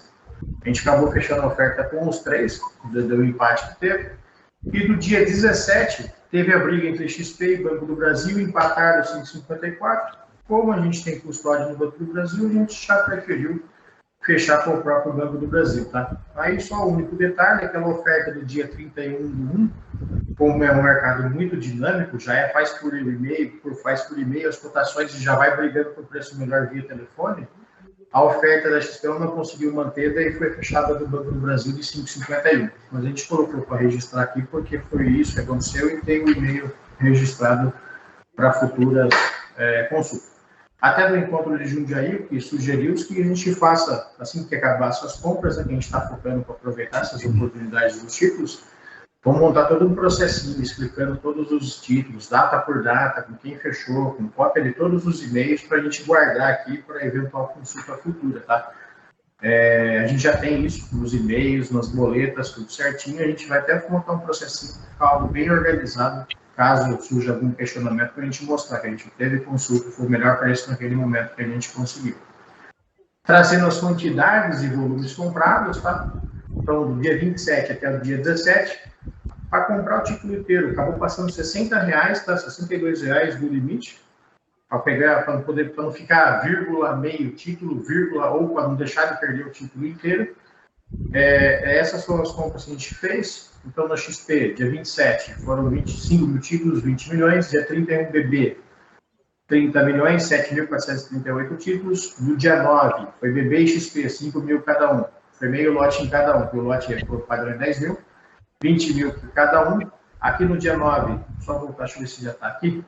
No dia 9, teve uma diferença do volume, porque o BB conseguiu, na terceira casa decimal, ficou 5,54,1. Por isso tem a diferença do volume, tá? Se vocês olharem aqui do dia 9 agora, essa pequena diferença por causa do 0,1 a mais na terceira casa decimal. XP, Itaú e BB no dia 10, 20.201.583, mesma coisa ali, foi só de arredondamento. Na hora que você vê os extratos, a taxa está 5,54,0001, por exemplo, tá? E a última oferta, que o BB empatou com a XP, a gente deu preferência no Banco do Brasil, que é onde a gente tem a custódia, mais 7.269 títulos, formando o nosso financeiro de 28.622.000. Total de aquisição que fizemos, 49.707 títulos, volume financeiro, R$200.062,60. Por instituição, do lote permitido, a gente comprou no Banco do Brasil quase 30 mil títulos, ou seja, 60% arredondando das nossas compras foi no Banco do Brasil, 30% a XP conseguiu ganhar melhor a concorrência, e o Itaú acabou ficando para trás aí, com 10% na participação de toda essa aquisição da última autorizada. Tá? Lembrando, tem todas as boletas, e-mails, notas de negociação, tá? Que isso é importante. Aí a gente vai fazer um processinho bonitinho, deixar guardado, distribui para vocês assim que estiver pronto, e todas essas compras que a gente efetuou. Bom, trazer um extrato, tá? Trouxe a nossa posição de títulos públicos. Fechamento dia 18, os que a gente já tinha, vencimento 22, 23, 24, os que a gente comprou no passado 2030 e os desse ano. Então, só para ter uma ideia, com as compras, no dia 15 já cai um pouco o valor de compra da carteira, porque só no dia 15 agora de fevereiro, a gente já recebeu 12.300.000 em cupom de títulos, tá? Então, mais ou menos, fevereiro, agosto, até 2030, o valor mínimo que a gente vai receber é isso daí. É mínimo porque até chegar agosto, a gente vai corrigir todo esse valor pelo IPCA. Então vai chegar a 13, 14 milhões, além da última compra, que foi no dia 17, que já foi posterior a do dia 15. O próximo cupom é só em agosto, não teve esse cupom agora em fevereiro. Mas assim, nossa carteira hoje, tá? Se a gente for olhar, desconsiderando o cupom, dá os 489, eu coloquei para a gente saber o que a gente comprou, né, para não foi desvalorização, teve cupom. Estamos lidando hoje na carteira, com fechamento agora sexta-feira, com 501 milhões em títulos públicos. A diferença no fechamento é que os 12 milhões vai estar num fundo de publicar no próprio Banco do Brasil, a gente aplica no próprio fundo do Banco do Brasil. Mas a gente vai estar quase 500 milhões em títulos públicos, com taxas, todas as taxas discriminadas, rendendo IPCA acima da meta atuarial, com relação, exceto os que estão ali próximo do vencimento, né, do ano 2024, mas a partir ali das compras que a gente fez, todas acima de meta atuarial. Acho que isso traz uma tranquilidade, você não precisa ficar procurando outros ativos para bater meta. Então, assim, no último linha ali de aplicação, mais as rentabilidades, então a gente sai de uma posição de 438 milhões, chega a 501 já, considerando o cupom que foi pago dia 15 de fevereiro. Hoje, em carteira, temos 125.773 títulos públicos. Essa é a quantidade de títulos. Aqui trouxe, mais uma vez, hoje a curva Ambima, tá? É a intradiv, a gente chama, ela fecha meio-dia, por volta de 1h da tarde já está para consulta. Mais ou menos para 2.000 dias úteis, que é o vencimento ali por volta de 2030, a taxa hoje já estava 5,58, teve um fechamento final de sexta-feira, teve uma abertura para 5,59. Isso é a Ambima, ela é a média feita durante o dia todo, tá? Então, o nosso trabalho, por exemplo, o estado de 5,58 é tentar achar o melhor momento do dia, e aí a gente fica consultando os bancos para saber como é que está a cotação deles. Na hora que acha, opa, atingi 5,58, então aguarde que eu vou soltar o e-mail de competição, é assim que a gente faz, a gente não dá fechado, tá? Solta o e-mail de competição, a sua é a melhor taxa, ainda estou uma chorada, não dá para chegar a 5,59, por exemplo, se fosse esse caso hoje. Eu faço essa briga, olha, tem um lote grande, consegue a 5,59? Se conseguir, 1 minuto, eu ligo para o outro concorrente, cara, eu tenho 5,51, você vai fazer 5,60? É assim que a gente faz, depois eu peço para registrar tudo por e-mail fechado por telefone, assim, se melhoramos o preço, para ter o registro dessas operações. Mas esse é um pouco como é que funciona, tá? Não tem uma tela igual o Bovespa, tá? Tô vendo a cotação, tá? Não tem. Ele é um sistema, até diria um pouco mais arcaico, desculpa, perdão a palavra, né? Até questionei isso no treinamento lá, não tem um ao vivo, todas as operações, isso não tem. Tem o terminal Bloomberg, quase $2.000, $2 ou $5.000 por mês, acho que pelo que a gente opera, o volume é grande, mas a quantidade de operações são muito pequenas, não é um custo, não precisa desse custo. Então, a gente consegue fazer bastante cotação via telefone para a gente ter a taxa mais atualizada. Uma nova sugestão, o que a gente estava pensando? Dado que a gente está com títulos públicos, maior que a meta atuarial, fica travadinho o meta atuarial, tranquilidade, não preciso fazer loucura, não precisa correr atrás, se matar em torno de buscar essa meta atuarial.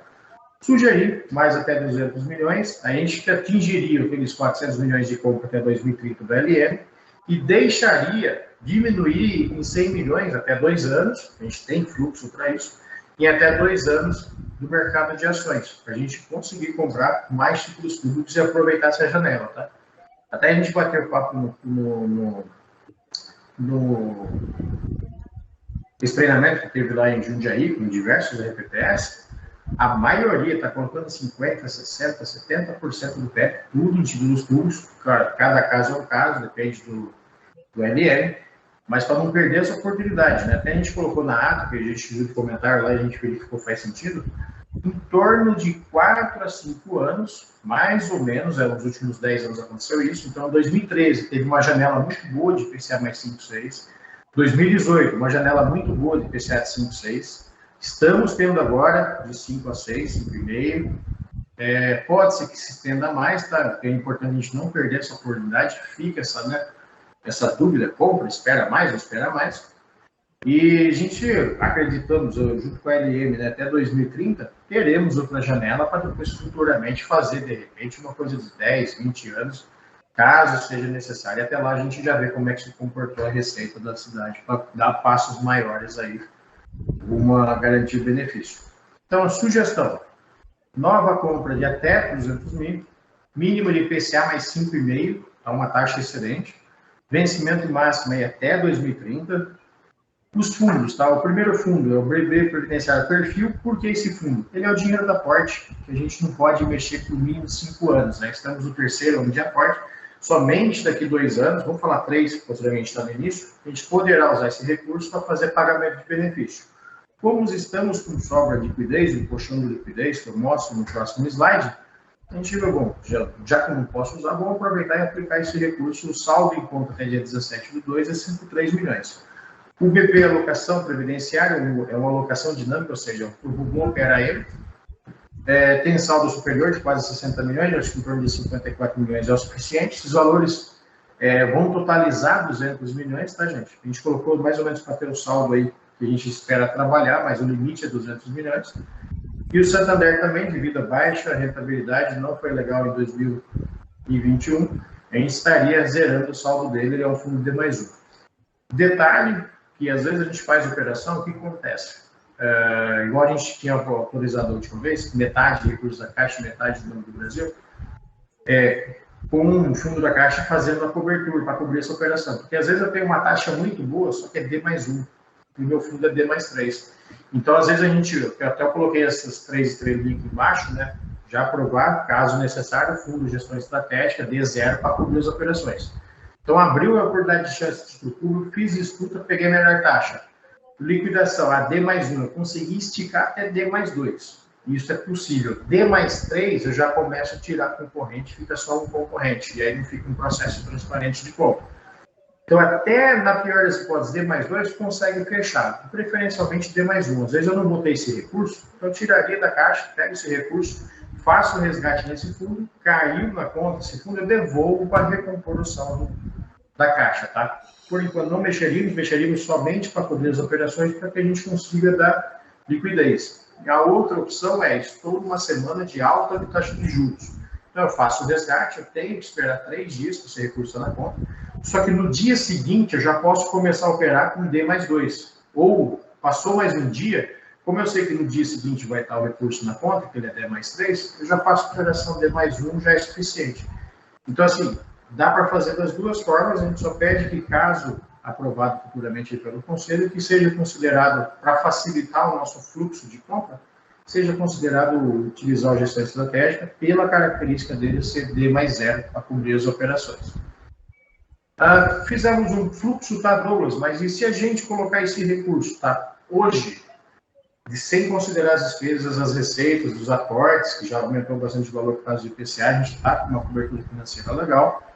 A gente teria, o que a gente mantém em caixa para tranquilidade até 2 anos? Por que 2 anos? 2024 entra até 200 milhões em títulos públicos que eles vencem. Então, a gente teria hoje, 2022, se a gente não mexer, 370 milhões, se a gente considerar os 200 que a gente pede para mexer, mais esses 3 fundos que a gente tem em carteira que estão com uma boa rentabilidade. Os 2 primeiros rentabilidade foram os dos... A Presa começou esse ano com uma boa estratégia, acertou a estratégia de alocação. E o Santander TI, que é o fundo que a gente usa para fazer pagamentos e benefícios, que a gente não pretende mexer, que ele é o nosso fundo de zeragem, né? Então, acabou de entrar recurso, a gente paga, já sai a folha de pagamento, ele já diminuiu de recurso. Então, hoje, o que a gente tem? Até 2 anos, tá? O que eu tenho que eu não vou mexer, vai estar disponível para o Instituto? 180 milhões. Então, a gente está sugerindo essa movimentação com uma segurança que, se nesses 2 anos faltar algum tipo de recurso, eu tenho recurso, principalmente na Caixa D+0, então a alocação de não D+3, Santander D0, eu tenho 180 milhões para não ficar descalço frente aos benefícios, caso necessário. E aí eu quis mostrar um pouco o colchão de liquidez, que a gente chama, né? Quanto a gente vai ter de segurança para poder fazer essa movimentação. Eu comentei só esses 2 anos, porque em 2024 já vence 10 milhões agora em 2022, entra mais 40 milhões em 2023 e 150 milhões em 2024, que são os vencimentos dos títulos. Posso até, deixa eu ver se tem mais algum slide, a minha parte aqui acabou, só mostrar aqui, ó. Então, esse daqui, vencimento 2022, entra, hoje está valorizado em 9 milhões, e 9,5, fevereiro de 2022, o de que vence em 2023, mais 34 milhões, ou seja, 45 milhões, e o restante, de 2024, entra os 150 milhões arredondando, para a gente ter liquidez e fazer frente a eventual falta de recursos, para a gente não poder, não ser necessário mexer nos títulos públicos. Lembrando que, mesmo que seja necessário, é permitido, tá? Além do que, conforme a gente sugere na ata, a gente reduz a participação em bolsa em até 2 anos. A gente só espera, assim, vamos sair já, que está no patamar 115 mil pontos, 112, igual está oscilando. É interessante, mas a gente quer sair com ganho, para a gente poder ter mais liquidez ainda. Então, a gente vê que não tem problema nenhum em alocar dessa forma e garantindo títulos públicos aí, por mais da metade da carteira líquida, né? Que a gente estaria atingido com mais essa proposta aí, praticamente 700 milhões em títulos públicos. E dá segurança para a gente trabalhar, para bater meta, segurança para o segurado, né? Você está comprando título público do governo federal. Eu acho que é isso que eu tenho para falar. Vou abrir agora para perguntas.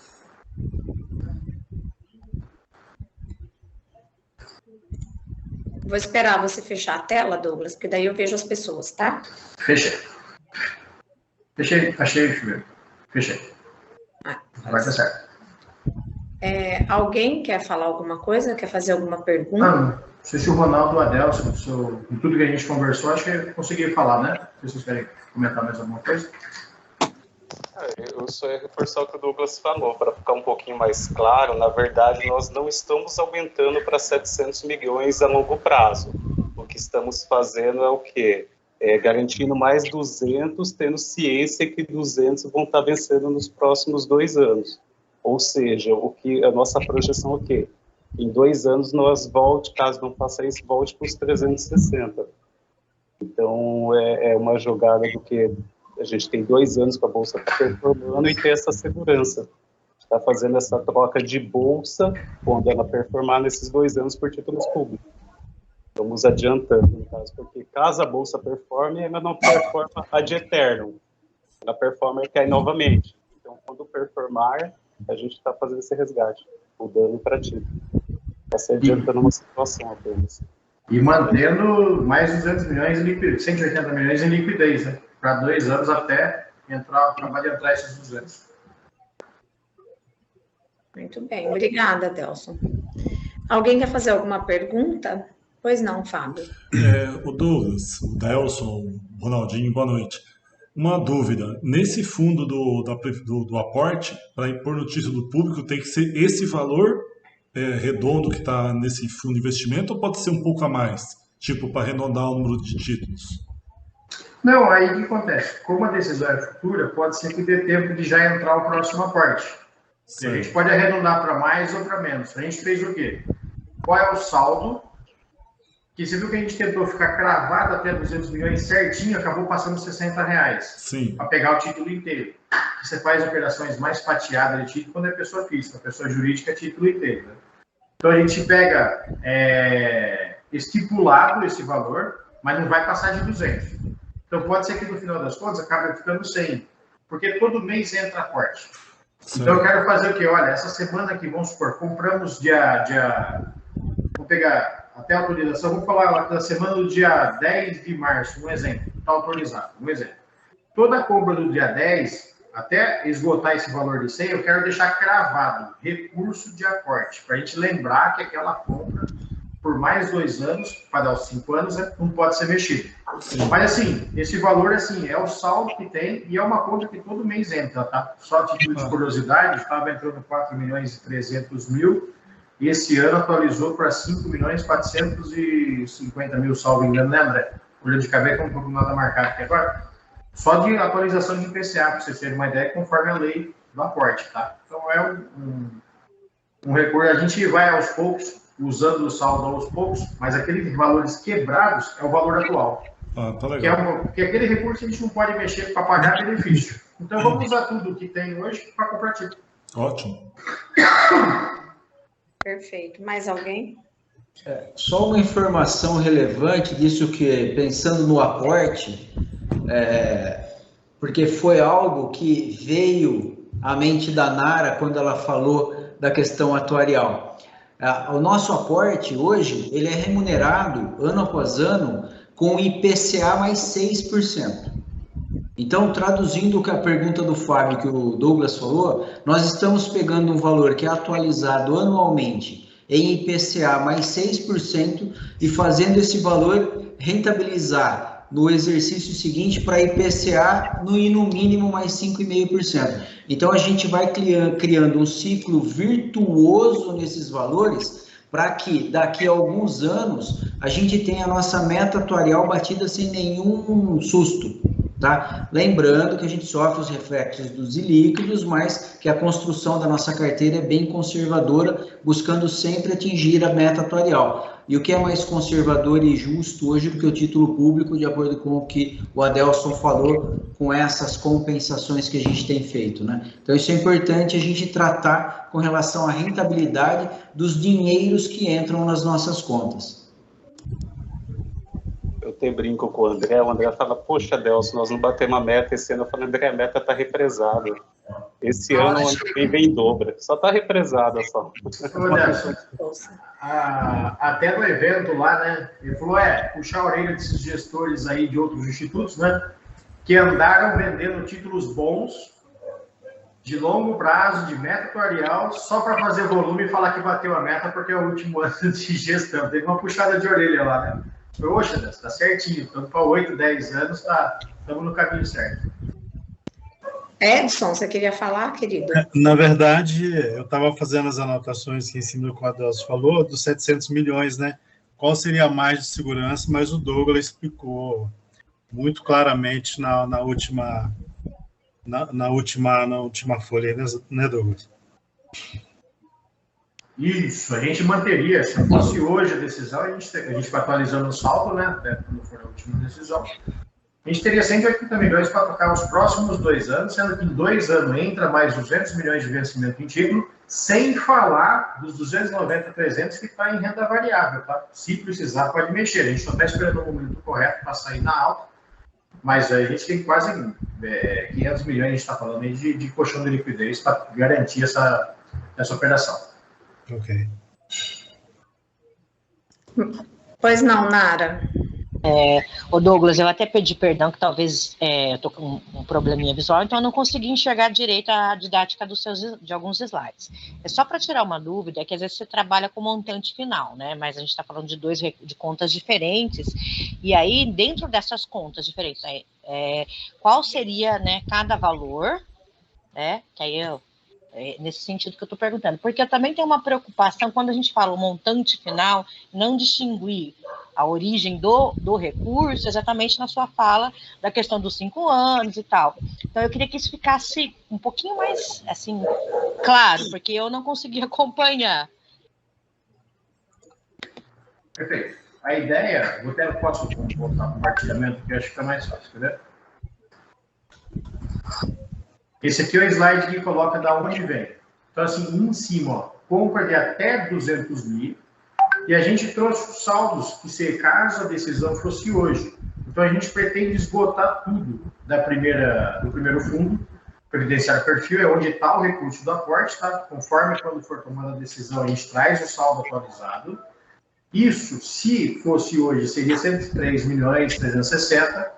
A gente colocaria mais em torno de 54 milhões do alocação previdenciária, que também é D3, e o restante a gente zeraria também aí o Santander de renda fixa ativa. Ele acabou passando de 200 milhões, mas a trava é de 200 milhões. A gente trouxe essas 3 sugestões, que esses são os saldos do fundo. A gente só até diminuiu um pouco a alocação previdenciária, que o saldo dele está em torno de 58, mas é o fundo que a gente usa também para pagamento de guias, imposto de renda. Ficaria um saldo lá pequeno até as novas entradas ele voltar a ter um valor considerável. Mas mais ou menos seria, se fosse hoje, seria esses 3 fundos, principalmente o primeiro, tá? Se a gente a decisão chegar a ter até virar o mês, a gente traz o saldo atualizado e aí entra mais 5 milhões, 5.400.000 para o próximo aporte. Mas estimado seria isso daí. Como a gente teve... para não ficar depois exatamente o valor que vai ser de cada fundo, a gente está dando proporcionalmente qual que seria, tá?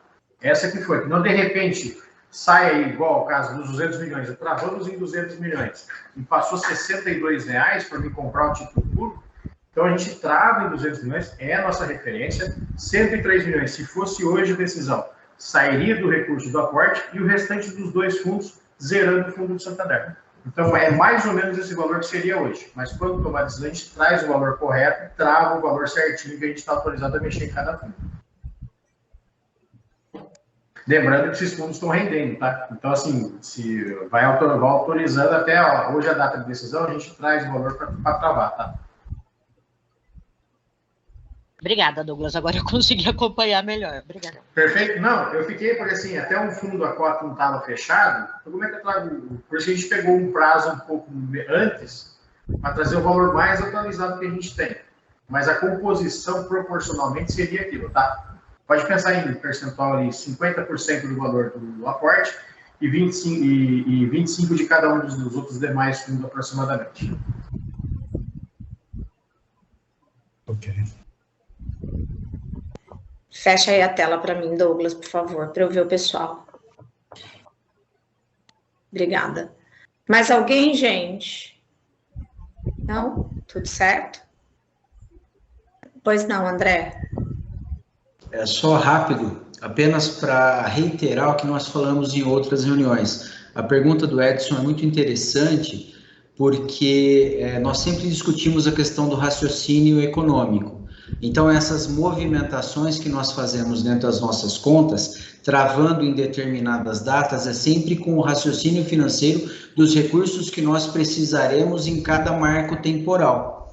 Então, não há possibilidade de descapitalização do Pauliprev, fazendo as movimentações dessa forma, para que a gente tenha que resgatar esses títulos antes do vencimento, para que a gente possa operar com toda a rentabilidade máxima, tá? Então, eu só queria deixar isso bem delimitado, para que a gente tenha trabalhado, porque algumas pessoas questionam, né? Por que 200 milhões? Por que não 100? Por que não 500? Então, entra naquela variação que o Adelson falou. Você aumenta um pouquinho, porque a gente já tem uma perspectiva que de 2024 a gente tem 200 milhões que são resgatados de títulos públicos no vencimento. Então, essa margem de segurança que hoje o comitê, a direção executiva e o conselho têm trabalhado, é bem importante que a gente deixe bem delimitado e bem cravado nas reuniões, porque isso vai para a ata e isso fica depois disponibilizado para que as pessoas estudem. Ok. Obrigado. Imagina, André, eu que agradeço. Tudo certo, gente? Eu posso pôr em deliberação a proposta do comitê de investimento? Todo mundo dá um joinha, dá um negativo, um curtir, um descurtir, curtiu todo mundo? Ótimo. Então, eu vou colocar em deliberação, tá bom? Paulo? Aprovado. Nara? Aprovado. Edson? Aprovado, claro. Edu? Aprovada. Eric? Aprovada. Sirlene? Aprovada. Fábio? Aprovado. Por unanimidade, exceto pelo voto da conselheira Eliette, que está com problema de sinal, está aprovado a aquisição dos títulos nos moldes que foi apresentado, tá bom? Perfeito, gente. Acho que daí, se ninguém tiver mais alguma dúvida, acho que daí encerra a participação nossa aqui, né? Tá ótimo, Douglas. Obrigada ao Adelson, ao Ronaldinho, os meninos do Comitê de Investimentos. Como a gente sempre costuma dizer aqui, é muita capacidade e competência. Muito obrigada por tudo, parabéns pelo trabalho, viu? Tenham uma boa noite, bom descanso. Obrigada pela presença aqui de vocês. Obrigadão, gente. Uma boa noite para vocês também. Boa noite. Boa noite. Bom, os itens da pauta se esgotaram e teria os assuntos diversos, mas nosso tempo está no limite. Eu só queria pedir para o André para ele dizer os nomes da composição da comissão eleitoral, que já foi, a comissão eleitoral do Instituto já foi montada, e aí eu só queria que ele passasse para nós quem são os componentes da comissão, cada um que é representante de um ente, né? E aí, logo em seguida, já encerro, tá bom? E se alguém mais tiver algum assunto diverso, eu peço gentilmente que aguarde para a próxima reunião. André, por favor. Tá. Desde o dia 8 de fevereiro, a comissão eleitoral está montada, tendo como integrantes, representando a Câmara Municipal, o Reginaldo Naves, que também é conselheiro fiscal e é o presidente da comissão. Como representante da Prefeitura, a Jennifer Padovani Bonomi, que é a integrante indicada pelo Executivo Municipal. Como representante dos servidores públicos ativos, a Cristi de Paula Moraes Jaquet. Como representante dos servidores públicos inativos, Carlos Maria Martins. Lembrando que esses dois representantes dos servidores ativos e dos inativos foram indicados através de assembleia promovida pelo sindicato. Como representante do sindicato, Rodrigo Jaquet Dias, o atual presidente.